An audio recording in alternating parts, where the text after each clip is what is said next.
Bank FD में पैसा रखना एक स्लो पॉइजन है और मैं इन 3 नंबर से आपको प्रूव कर दूंगा। तो सबसे पहले एफडी का रेट देख लेते हैं। 6 से 6.5% आपको मिलता है। इन्फ्लेशन जो है वो हिस्टोरिकली हमने देखी है 6 से 7% चल रही है इंडिया के अंदर। मतलब इसका क्या हुआ कि आपका जो पैसा है वो हर साल अपनी परचेसिंग पावर को लूज कर रहा है। आपके पास भले ही देखने में सेम नंबर हो या थोड़ा बहुत बढ़ रहा हो, लेकिन उससे आप अगले साल कम खरीद पाएंगे और उसके अगले साल और ज्यादा कम खरीद पाएंगे।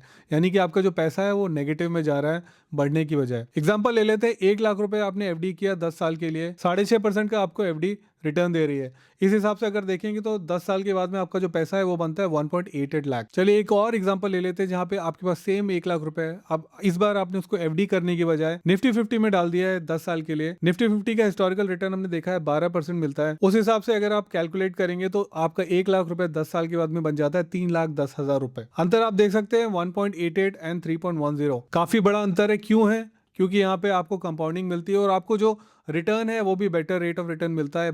करीब करीब 12%, कहाँ वहाँ पे 6.5% मिल रहा है। देखिए मैं बिल्कुल नहीं बोल रहा हूँ कि आप अपना पूरा पैसा उठा के डाल दीजिए निफ्टी 50 में या स्टॉक मार्केट में। ऑब्वियसली स्टॉक मार्केट है, ऊपर नीचे जाएगा। आपको थोड़ा बहुत अपना कॉर्पस बना के रखना है इमरजेंसी फंड के लिए भी। तो उस समय आपके पास कुछ एफडीज होनी चाहिए जो आपको अपने 3 से 6 महीने का खर्चा निकालने में मदद करे। और इमरजेंसी तो कभी भी आ सकती है। तो मैं ये बिल्कुल नहीं बोल रहा हूँ कि आप सारे एफडी बंद कर दो। पूरा का पूरा पोर्टफोलियो अगर एफडी में है तो आप बेसिकली अपने पैसे में आग लगा रहे हैं, वो भी सही नहीं है।